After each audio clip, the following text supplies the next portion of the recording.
one to left. Hit a ton. Way back. Goal! Home run, Junior Griffey. Larkins won the game. In the dirt, it's a wild pitch. Here comes Foster. The Reds win the pennant. Joey Votto's done it again. That ball is fair. Cincinnati's ahead.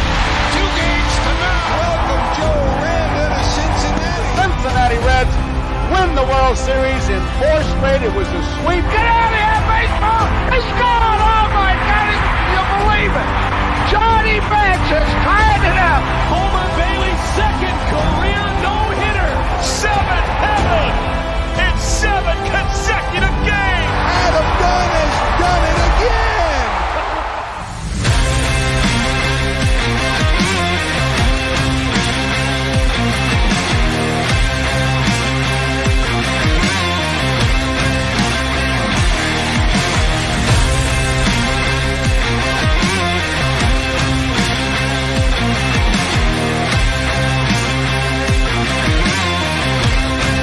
Hey, this is John Zadak, TV voice of the Cincinnati Reds, and you're up for Late Night Reds Talk.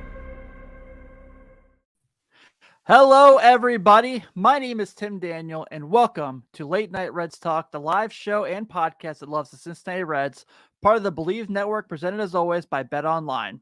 This show is live streamed on YouTube, Twitter, and Facebook, and the podcast version is always up the next morning. If you're watching tonight on YouTube, please take 2 seconds to hit the like button, subscribe to our channel. It will really help us continue to grow our show. Before we get started, let's have Nick tell you about our partner, BetOnline, who has the Bengals as a 2-point favorites on the road Sunday against the New Orleans Saints. And Andy Dalton. Football is back, and BetOnline remains your number one source for all your football betting needs this season. You'll find the latest odds, matchup info, player news, and game trends. And as your continued source for all your sports wagering info, BetOnline features live betting, free contests, live scores, and giveaways all season long. It's always the fastest and easiest way to bet on all your favorite sports and events like MLB, MMA, tennis, boxing, and even golf. Head to betonline.ag to join and receive your 100% welcome bonus with your first deposit. Make sure you use the promo code BLEAV, B-L-E-A-V, to receive your rewards. That's BLEAV. BetOnline is where the game starts. Yeah, I think betting on the Bengals this weekend where Zach Taylor's calling plays is probably not ideal. So we'll just go and talk about some fun baseball, right? Yeah, the Reds, the positive team in Cincinnati. Let's go. Love it. Yeah, I know, right? All right, so let's talk real quick. I really want to get into Wild Card Weekend. It was can we technically say this was the first of this since the COVID season was kind of similar? Yeah, I don't think you can put any stock whatsoever in 2020. I mean, that was a totally different animal. So yeah, I would say this is the first real. And there was, I think, an extra team, wasn't there? Yeah, you're right. Yeah, and there was no buys either. So it's really totally. Oh different. Yeah, good point. Yeah. I would say this, man. I thought it was a win. I thought Friday was just awesome, like all afternoon, just watching games. And you literally got everything you could really want out of this weekend, as far as you had all the pitching drama between the Cleveland series. That was awesome. I mean, I know people were like, oh my God, a 14-inning game. That moment is just awesome. It's going to be a moment in Guardians history forever. Hitting the walk-off there to end Tampa's season. Seattle has the excellent comeback in game 2. That was really cool. It was a really, really, really good game by Toronto. And so that was a lot of fun. And then the other, and then of course, San Diego and the Mets go 3. And of course the Phillies beating the Cardinals with a nice Bryce Harper home run in game 2. That always makes things pretty good as well. So I thought it was a great, great weekend. What'd you think of it? Yeah, it felt like normal baseball. It felt like postseason baseball. It had all of the energy. It's kind of fun not having travel days, just because you got to see 2 straight days of full baseball. I thought the series were all pretty good. I picked the Phillies, but I was shocked how easily they just took care of business, man. They had a big comeback in game 1, but then in game 2, they just they dominated. It was no contest. I was surprised how easily the Mariners got through. I thought that was going to be a tight series. Out of all the series, I would have thought that was the one that was for sure going to go to 3 games. And sure enough, the Mariners were able to do it in 2. But yeah, I mean, overall, it was a fun weekend, and we get to jump right back in. It's really wild as you look ahead. There's less off days, even in the league championship series. I believe in both series, there's no off days between a game 5 and a game 6. They've removed that travel day.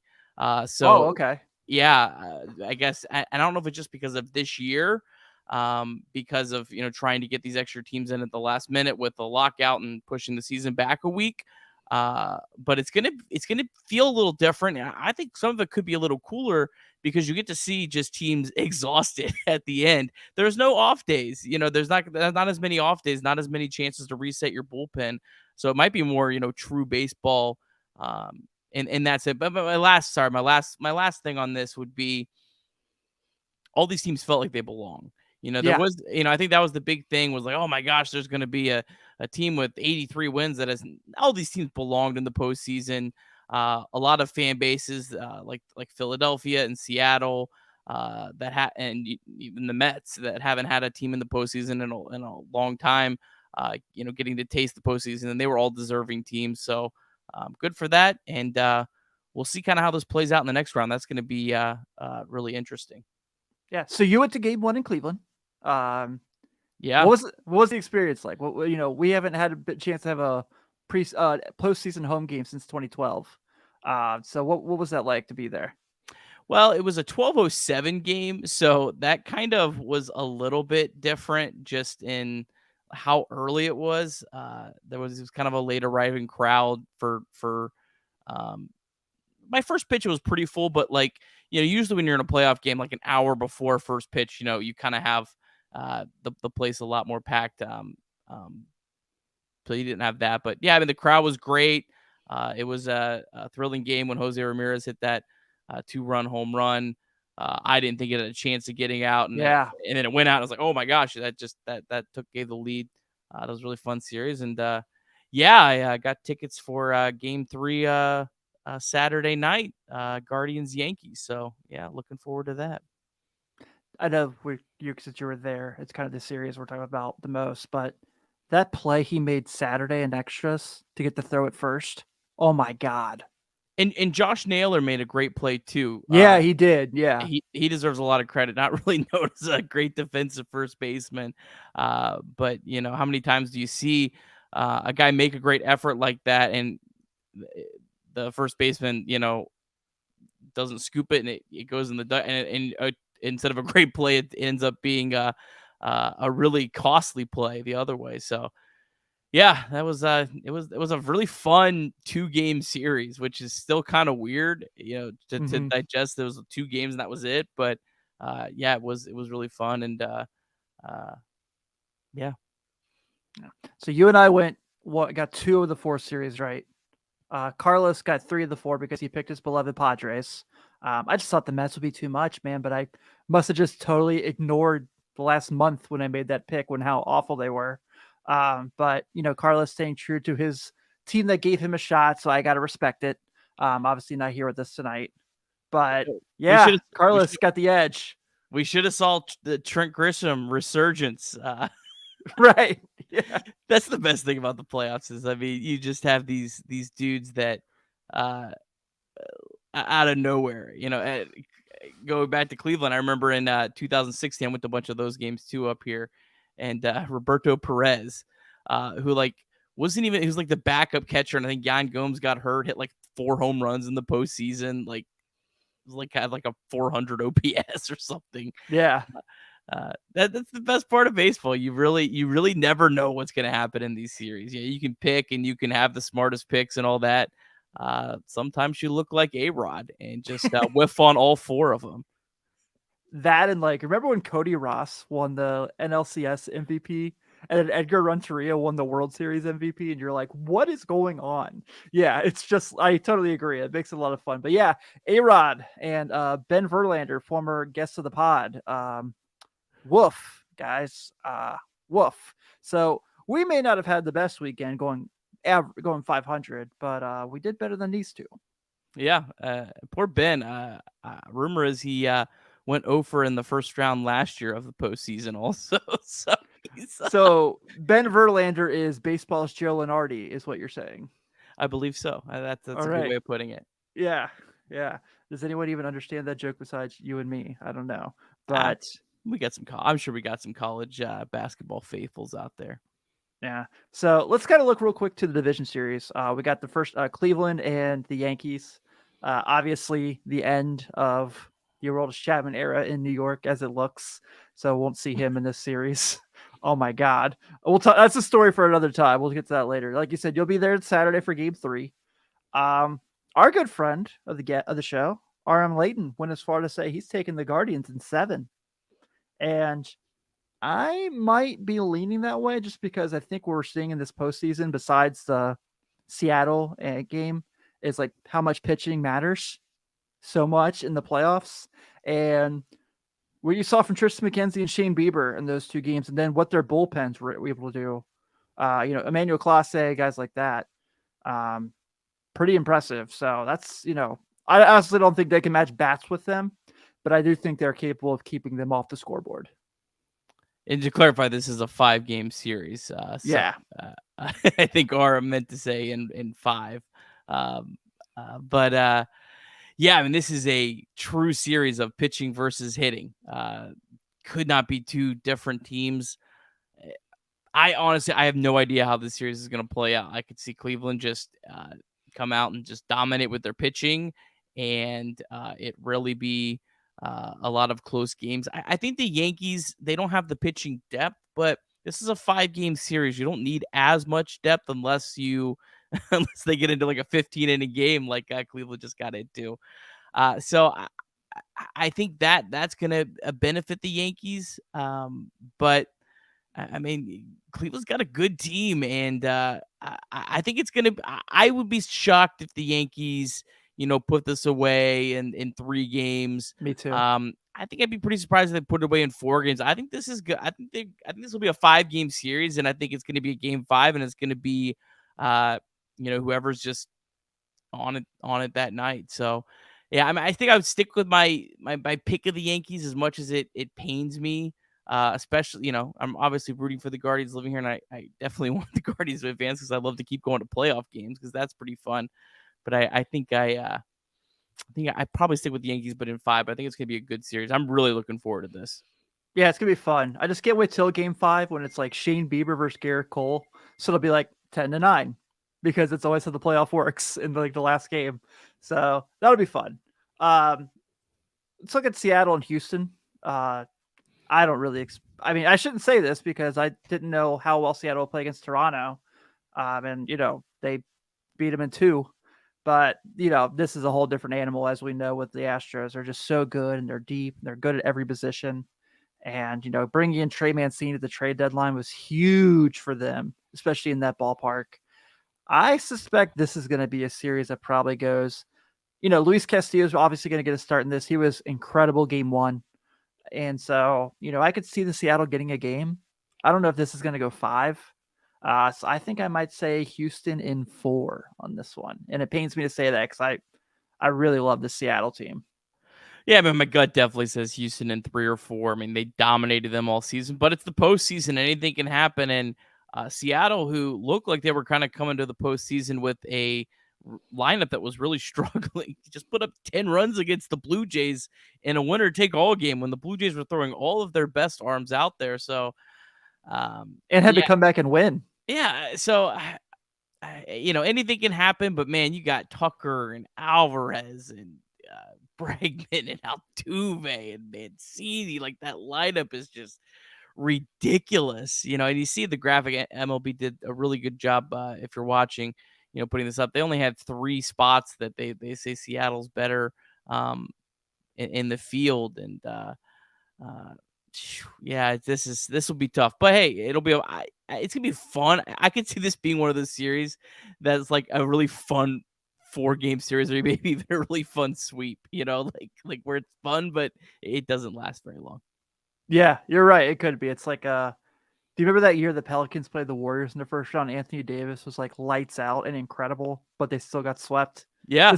That kind of is what this feels like. Yeah. A lot of times, LeBron, play a first round series. Team will play 4 competitive games and it really good, but it's still be a sweep. Yeah. Yeah. A lot of Raptors series like that for sure. Yeah. Phillies and Atlanta, another division rivalry series. I think this might be the series, honestly, I'm least excited about.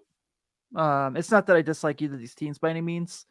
I did pick Atlanta, so I'm thinking I'm going to stick with that. They just locked up another young guy. I think that's a really, really, really good idea for what they do. But, would it shock me if Philly just out-hit them and won the series in like 4 or 5 because of their bats, even though, like you said last week, they're terribly, terribly put together, but still somehow manage to be successful? No. But, I feel like the Braves are the gut pick for me. Just to feel like it makes most sense. I feel like they are the better team, but like you said, this is the playoffs and the Phillies and the way that they sometimes those bats turn on. But if you're the Braves, I'm not even focusing on putting the ball over the fence at this point. I'm just hitting balls in the gaps because defensively they can't field them. Yeah, this is I'm kind of surprised that MLB put the Braves as the better rotation. I don't know about that, especially with the way that Wheeler and Nola just pitched. Yeah, they were awesome. And I know they're not going to pitch in game 1, but you're going to have them in 2 and 3 and probably 1 in game 5 if it goes that far. I don't know. This is a series. I picked the Phillies as kind of my surprise. You have to pick something a little different. Curious to see if maybe the Braves having to sit for a week and the Phillies just coming off a really impressive, 2-game series win in St. Louis, and they're, hot, and Atlanta's got to come in and face really good starting pitching if that could be an issue for them. So I'll stick with my Phillies. I think this is way more evenly matched than a lot of people probably think. I think this series will go 5, though. I definitely I see that for sure. Yeah, I did too. And then we have yet another division matchup. We got the Padres at the Dodgers, and man, I maybe picking against the Padres. I don't want Carlos to not be my friend anymore. I would really bum me out. But I just have a hard time picking against the Dodgers here. We can kind of go away from it's the playoffs, anything can happen, obviously, but I just don't know how they can pull this one off. It's going to take your best game and your 1 through 9 every night to be given competitive at bats. And I just don't know how many games they can necessarily do that. I hope they win. I'm tired of the Dodgers like most people are who aren't LA Dodger fans, but I just don't know if they have the bats that can just give them great at bats as much as possible to win this series. Yeah, just that Dodgers lineup is so deep. You look like Gavin Lux is batting like 7th or 8th in their lineup. Like he would be like batting at the top of the Padres lineup. So Padres their pitching pitched really, really well in that series. But it's hard to see how they match up with the Dodgers. But hey, I didn't think they matched up well with the Mets at all, and they showed us with that. So right. Hey, as always, you'll see, but yeah, it's hard. I would say the Dodgers in 3 or 4. Yeah, I definitely agree. Yeah, so I think it's gonna be fun. A really fun fun week here before we get to the LCS. It's moved really well, and like I said, I thought the wild card weekend was a blast, and I'm excited this is going to be the dynamic for the future. Let's kind of talk some Red stuff now, though. Obviously, when you lose 100 games, a lot of things have to change, and so the Reds parted ways with 5 different coaches: Alan Zinter, Delino DeShields, Christian Perez, Lee Tunnell, and Rolando Velez. And obviously, you hear Nick Krall say they felt like there were the right changes for new voices in different places, and we've struggled in certain areas this year. We still need to make improvements. Might be an understatement there, Nick. And we thought that this was the right choices to make. So I know a lot of people were like, wait a minute. So Delino DeShields gets let go, but the third base coach still has his job. And I kind of laughed at that. I'm not going to lie. I don't ever want anyone to lose their job, but yeah, I thought that was kind of, it's like Jamie told us last week, you lose 100 games, you got to wear it at some point. And so this is kind of the start of kind of trying to dig out of that hole. We're pretty open that we don't necessarily feel they'll be super competitive next year. But maybe this is the start to kind of right the ship. I don't know. I know everyone's like looking at me saying right the ship, and they're totally disagreeing with me, but I'm trying here, guys. Yeah, in J.R. House's defense, I don't think he's a very good third base coach, but he does do a lot of work with the catchers, and I've heard a lot of praise on his work with the catchers, and so he does more than just coach third base. So, I mean, look, none of these guys is any way, shape, or form their fault. The fate of the Red season, like trying to pin it on them would be ridiculous. I don't think the Reds made these moves to make the fans feel better, because I don't think the Reds are that dumb thinking that firing these guys is going to fire up the fan base, because that's not. You still have to evaluate each and every one of these guys, and if they're the right fit going forward. From the outside, it's really impossible to know how good these guys are at their job. We have no idea how good they are, and even speculating is kind of silly. The only one maybe would be like a guy like Alan Zenter. I wonder if the lack of progress we've seen from guys like Nick Senzel and Jose Barrero, has something to do with it. And like Nick Krall saying, the new voice, maybe it's like, hey, we need someone to try to fix these guys, if there is any fixing to those guys. And it may not be Alan Zenter's fault. Maybe those guys don't have what it takes to be a legit major league hitter. But hey, it's a lot easier to change hitting coaches than replace Nick Senzel and Jose Barrero with a similar talent. So again, it is what it is. You have to hope that their evaluation of each of these guys is correct. And again, I have no really idea if it is or isn't. Yeah, who knows, right? But if this is what they feel these new voices are going to help, I'm all for whatever's going to help this team win. So if that's what's going to be, then awesome. I know that Bobby and Charlie got a couple quotes in this conversation as well, so I thought they were kind of interesting. I know a lot of people were very, very upset. Like anytime Nick Krall, I don't know who's less popular right now, Nick Krall or Zach Taylor in the city, if you had to take a guess.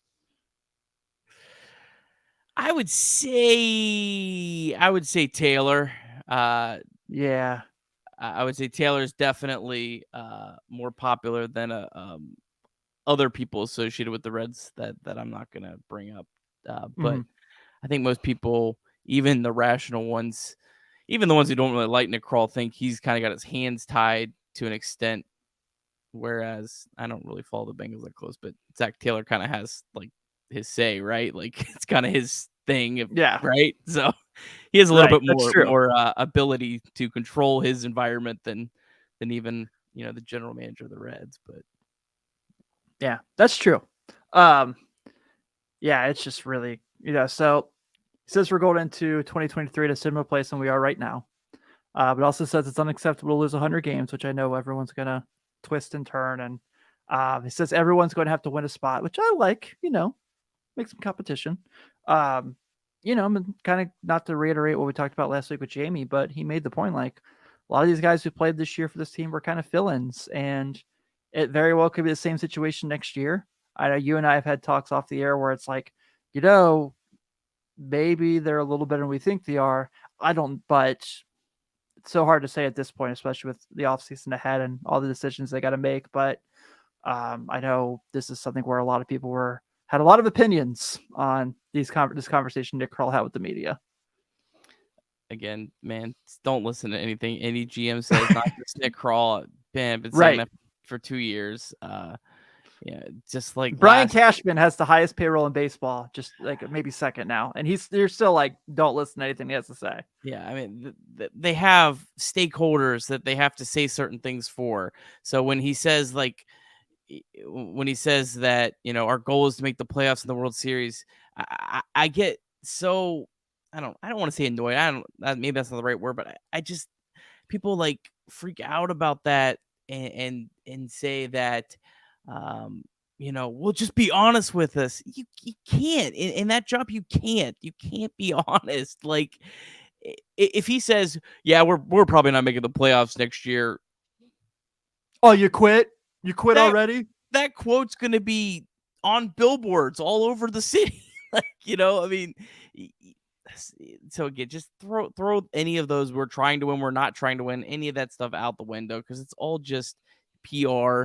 As far as the actual substance of it, which is, it doesn't sound like the Reds are going to be very aggressive this offseason. Doesn't sound like the Reds are going to be taking on any big long-term contracts this offseason. That should not come as a surprise to anyone out there. Right. And look, the biggest criticism, and I think the fairest criticism of the Reds ownership group over the last couple decades, is that they haven't stuck to a plan. And by going out and signing a whole bunch of free agents to long-term contracts when the core of your team is not ready next year, that would not be sticking to the plan. So look, they whether you like this route or not, they've put their feet in the sand here, and they have to stick to it. So I don't think there would be any reason to go out and sign a whole bunch of contracts that have the risk of becoming you can't have a Mike Moustakas contract when Elly De La Cruz and Noelvi Marte and Hunter Green and Nick Lodolo are all at their prime. Like, you can't have a bad contract. And so that's kind of what the Reds are at right now. I hope they're aggressive signing 1-year deals that makes this team more competitive, that makes this team more interesting. Trent Grisham, let's do it. I hope that they max out their budget of 1-year guys, but this whole, going out and signing 3, 4, 5-year guys, I just don't think it's the time for them. You can hate me for it. I don't think it is. And I'm right with Carrick. Every decision needs to be made looking towards not 2014, 2024. That was the problem, is they look too much into 2014, and that's what got the whole thing. So Carrick's probably thinking about that. But yeah, next season should be about evaluating players in the system. And we don't know where the Reds' holes are going to be. The Reds have a lot of really nice pieces. We don't know exactly which ones are going to hit and which ones aren't. So really, you don't know where you need to spend your excess dollars in your free agency until you get a little bit more of an idea about how the roster is going to pan out. I get the frustration on that. Look, I've been watching this team. I've been a fan of this team as long as everyone else. But the last thing you want to do is make stupid decisions that make this last a whole lot longer than it needs to be. And that's how you continue to rebuild is by making stupid decisions. So you got to be careful of that. Yeah, I really like what Bryce is saying here. So the more shots to the big leagues, the better. And listen, Spencer Steer, Jose Barrero, Elly De La Cruz, Matt McClain. Yeah, I mean, I'm all for that being like the guys that play every day. Especially with the DH, you can move guys around. You can give Joey a day out of the bench. I mean, out of the field to play DH at times. Like, yeah, give me that. Give me something where it's gonna be fun to watch next year as we watch guys grow. Because I feel like in the last, since the 13 team, there's just been a lot of like placeholders and a lot of like this guy and that guy and this guy's going up and this guy's going down. And we haven't had a situation where we have now where we are reading Baseball America. We are reading Pipeline. We're reading Just Baseball. We're seeing everything that everyone's saying about these prospects. And of course it's like, oh, this is really cool. So like, that's going to like be fun. If we go there next year, yeah, they're not going to win a lot of games probably. But if it's like, by the way, September call-ups, Elly De La Cruz is getting a spot, I'm going to be there, Yeah. I think the betting mods say this is likely September of 2023 will be Joey Votto's last month as a Red. I'm going to be there to see him go out. I hope it's with a bang because it's my favorite Reds player of my lifetime. So yeah, I like it. I would just do it next year, figure it out. Green and Lodolo seems like you have something really promising there. If you can keep that trajectory going, let's do it. Yeah, hopefully they stagger. I think I said this last week. Hopefully they stagger their debuts, like have one come up in April, one in May, and just keeping a train of excitement every couple of weeks. So if it does go south, and I don't think it's a sure thing the Reds are just going to be a team that's going to lose 90 games again next year. Yeah, they could if things don't go well. They have some injuries. They're probably not going to have a lot of depth. But they're also going to have a lot. They're also going to have Hunter Green, Nick Lodolo, and Graham Ashcraft anchoring the rotation from opening day, hopefully starting 2023 at a better spot than they started last year because they already have that experience. So hopefully they should be able to hit the ground running. And, hopefully the second half of the season is what we see more of all of the season next year, because they've kind of already got that first rookie taste out of the way, and they're hopefully ready to, be more consistent, and they'll continue to get there as they continue to make more starts. I totally agree. I'm going to still have fun.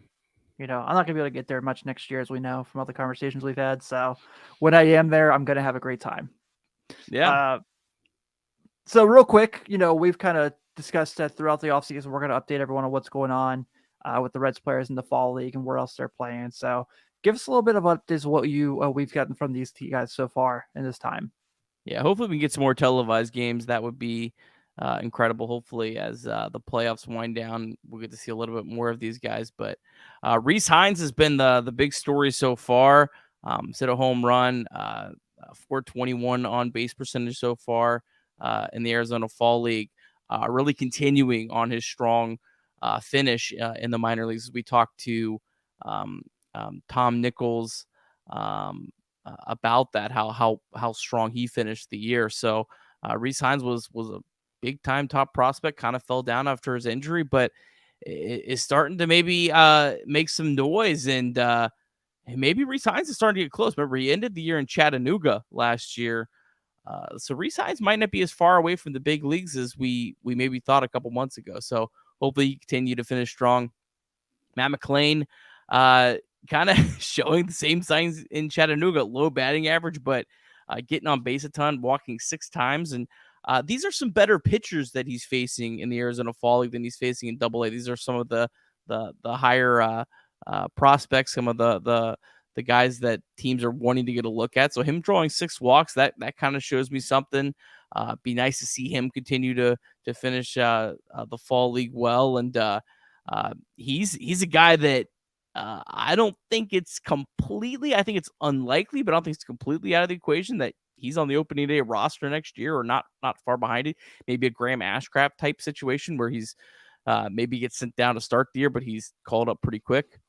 Noelvi Marte struggled so far, but that does have a home run. Hopefully he can continue. Still a little bit farther away than those other 2 guys. But man, he's got all the talent in the world. Every home run you see is a sight to behold. And then really interesting prospect. I hope I say his name wrong. I watched a video to make sure I got it.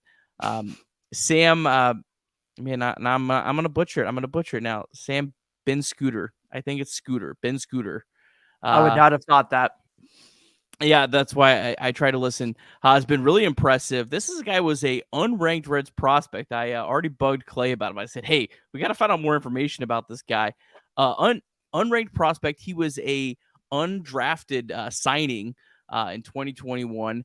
Has had some really, really good numbers, and the Reds like him. He pitched in Michigan State, so he actually finished the year in Chattanooga for the Reds. So maybe this is a guy that's kind of gonna creep in and maybe be one of those, maybe the next kind of like Graham Ashcraft kind of sneaking up out of nowhere. I don't want to put too much pressure on him, but yeah. And then Christian Roa, the not so bright spot of the Arizona Fall League, gave up 6 runs in 1 inning. He does pitch again tomorrow though, so hopefully he can have a good start tomorrow and get back on track in the Fall League. He was the Reds' 2nd round pick last year in 2020. Had a up and down minor league season, but yeah, that's your Arizona Fall League update for this Monday, October 10th. Yeah, Bryce has a comment in the chat talking about, I guess, Ben Scooter has a 19.9 swinging strike percentage. Yeah, he's got pretty impressive. Yeah, I think I saw he can touch the upper 90s with his fastball. Yeah, like Bryce saying, he's older. I mean, he pitched all the way through college. So, but hey, with his age, I would think the Reds are going to be more aggressive with him. You're kind of like, well, what do you have to lose? He's not a high prospect, so he's a guy. Hey, maybe you're a little more aggressive with. So, if he keeps able to pitch well, I wouldn't be shocked if he flies through the system. So. Yeah, I hope so. Let's look at it real quick. So Trade Rumors did a little arbitration prediction. This is just projections. Let's go ahead and get that out of the way, just like we talked about last year. This is not set in stone. But kind of looking at some of the numbers, you have an idea of what could potential look like. Buck Farmer at 1.4, Luis Cessa at 2.6 million, I should say. Kyle Farmer at 5.9 million. Still a bargain if you ask me. Jeff Hoffman at 1.2, Lucas Sims at 1.3, Nick Senzel at 2.2, Derek Law at 900,000, Aramis Garcia at 800,000, Justin Dunn at 1.1, Aristides Aquino at 1.6, and TJ Antone at 800,000. All right. So this will be something we'll go through a little bit more in depth with each guy. So I don't want to spend too much time. I'll just kind of give you my quick thoughts through this. Really excited to find out that Buck Farmer is not a free agent. Apparently, he just missed out on enough service time, so the red zone back. I think they absolutely have to pick up that 1.4 million. He was I did too. An incredible reliever since he came back up like in July. I'm so excited. Please pick him up. Please have him come back. I think Cess is a no-brainer with his ability to start and kind of be that middle guy. That is a lot of money for Kyle Farmer, $5.9 million. That's why I was so shocked that he wasn't traded at the trade deadline. The fact that he wasn't traded at the trade deadline makes me think the Reds are picking up that option. Now, maybe the Reds try to trade him, but just the fact they didn't trade him, I have a hard time believing why they wouldn't pick him up. Jeff Hoffman, 1.2. I think they probably pick it up. It depends really maybe how long-term, how much of a long-term effect his injury towards the end of the year would be, and how much, how much they feel like that could be an issue next year. Lucas Sims, no-brainer, pick him up with his talent. Nick Senzel, $2.2 million. $2.2 million. Huh. He's starting to get expensive. I'm going to skip through. I'm going to jump to Aquino because Aquino at 1.6. I mean, that sounds like there's no way you can do that. But Aquino outplayed Senzel. Like at some point, you got to throw that out there. So I mean, I don't know. Senzel and Aquino. I don't know. I don't really think I waved my white flag on Nick Senzel. I've officially relinquished the president of the fan club. I mean, I'll wave my white flag on Aquino too. I mean, just in the fact that I think it's hard to keep him at 1.6. But again, if the Reds decide to keep him, I'm not going to have a problem with that. I still think he's a good lottery ticket. So, and still has a lot of talent. But sorry, let's run through the rest of these. Derek Law, I don't see how you pick him up. I know he pitched pretty well at the end of the year, but that's, he's above league minimum. I think you can replace him with league minimum. 90% of Reds fans quit watching games, but probably didn't know he was pitching on the team. Yeah, they have no idea who he was. He actually did pitch pretty well, but yeah, he did. Ramos Garcia, I have no idea. It depends on if they think that's basically league minimum. Is he going to be on the roster or not? I think I think some of these guys like Law and Garcia, they may want to try to keep, but there's also the 40-man roster crunch that they're going to have at some point, which we have on like the next slide here in a second. So there's going to be an issue of just getting some guys off the roster to for your 40-man. So I think some of these guys might be guys they'll try to keep, but they're not going to offer arbitration to because they need their spots on the 40-man. I think Garcia and Law probably kind of fit in that, maybe even Aquino in that as well. Justin Dunn, I mean, I think, he's a no-brainer at 1.1, just because he was part of that trade. I think you need to see more out of him. And then TJ Antone is obviously a no-brainer as well. Yeah. Any differences? No, I agree with them all. I think, Antone obviously was so good before his injury. So him and Cessa, however they recover, could really make quite the difference on the bullpen, especially the back end after, what we just witnessed this year. So, I feel like everything you have is accurate. I was going to say, just as a joke, but end of arbitration guys do often get traded the week after Reds Fest. So if you look at like all the guys that were traded in the Matt Latos trade, that was the week after Reds Fest. And if you look at Drew Stubbs was traded for Shin-Soo Choo the day after Reds Fest. So keep an eye out who you see there this year, guys, because that might be the last you see of them. Well, Reds Fest is actually the day of the deadline. So the Friday is. So you probably right. would see it right before, as we have the offseason calendar up here, kind of giving you an idea. Yeah, so I would think you'll probably see some of that action before that, but it might be there could be some like last minute right up to it. Yeah, I could see Nick Senzel getting traded. I could see Kyle Farmer getting traded. Mm-hmm. I mean, honestly, just about anyone on this list I could see getting traded. I mean, I could see Buck Farmer getting traded. I mean, if someone wants to give something up substantial. But yeah, one other quick point. Yeah, I mean, the Reds could really easily, if they're blessed with some good health, remake and have a pretty darn good bullpen. If things pan out. I mean, with Diaz, Antone, Sims, Buck Farmer, Luis Sessa. I mean, and the Reds have some talented Aroldis players. Chapman's going to be cheap next year. I think Aroldis Chapman's done. I think he's thrown his last pitch. I think you're right. But yeah, I got a question for you, Tim. Okay. This might be weird. Oh boy. If the Reds non-tendered Senzel, would that be like a positive sign for the Reds that like they're caring or whatever? Not take Senzel out of it because that would obviously suck for him. But would Reds fans be happy about that?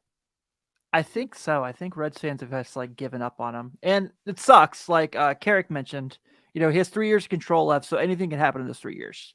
There are some guys who are just late bloomers in sports. It happens all the time. So who knows? But I think we are kind of at the point where you are, he is who he is, and oh yeah, Billy Hamilton non-tendered the Friday of. That's right. Thank you, Alex. But I think that kind of maybe says like, look, we got it wrong, and that makes it really a really interesting dynamic. But also, I do agree with what Carrick's saying. Like, who's he blocking from being on the major league roster? He also still has options. He can be sent to AAA. So you're right. Even if he is blocking someone, he can be sent down to AAA. So he's just basically costing and holding up a 40-man roster spot. He's not blocking anyone because, again, he could go down to AAA. So that's a whole nother dynamic. A lot of factors with Senzel out there. And that's an advantage, I guess, for him being kept. I would almost think, and I don't know, you would think he would want out, right? Like you would think he'd be like, this dude needs a fresh start. But every interview I've heard, like the podcast he was on with Jim Day with India, sounds like he really wants to be here. Unless he just is, faking it on that. So you would think like conventionalism, hey, give me a fresh start somewhere, right? I would think so, especially the fact that Scott Boras is still his representative. Yeah. So that always plays a part in it, especially with him. And maybe he thinks like being the center fielder of the Giants is better for him for his future. I don't know. Yeah. Yeah. It would be kind of fun to watch in San Francisco, actually, come to think of it. Yeah. He is still really athletic. Yeah. What a disappointing season. Such a heartbreak, man. Especially like he had that game where he got on base 6 times and it was like, finally. And he had that stretch where it was like, oh, wow, he's like hitting the ball and he's getting on base. And I'm like, it's here. This is what I've been saying all along, guys. This is great. And he finally stayed healthy for him most of the year. I mean, right. Just, yeah. Yeah, I don't know. So if you're tuning along, and if you are, thanks for watching. We're kind of going, Nick's kind of showing right here. This is the offseason calendar. So you have an idea of start of November is the deadline to move players from the 60-day back to the active roster. And then decision on later on the 6th of November, decisions for club player options and qualifying offers. The Reds have 0 players with contract options. So that's a good spot for right now. And then November 20th, 40-man rosters have to be finalized in advance of the Rule 5 draft, and guys will not be protected if they are not selected. And then December 2nd, as Nick mentioned earlier, non-tender deadline, and winter meetings will be the 4th or the 11th, with the draft lottery on the 6th and the Rule 5 draft on the 11th. And I think we are planning, go a little behind the curtain here, we are planning on doing a little draft lottery reaction show. So that day. So keep an eye out for that. Live stream. Yeah. Yeah. Assuming they televise, yeah, we definitely got to have live reaction to that as it's happening. Yeah, for sure. So that'll be a lot of fun. I'm excited for it. I know, obviously, what was it last week? You said they're the 4th best odds at the moment. Yeah, 4th best odds, 13.5% chance of getting the number 1 pick, but no one has a better chance of 16. So they're they're still pretty close. So yeah, fingers crossed. I'm interested this offseason is going to be different for a lot of ways. First off, it's going to be the first real offseason since 2019, 2020. So that's cool.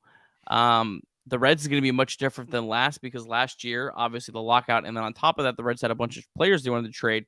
Reds don't really have any players of significant value that they want to trade. They're all gone at this point. So it's really going to be just the Reds trying to find the bargain diving, the bargain players. And with a full offseason to do it, interested to see maybe the Reds can come up with some more. The Reds last year had to wait to make the move for Mike Minor, which didn't turn out well because they had to, with Nick Krall, with the budget he was given, had to trade those guys before he could go pick up another pitcher.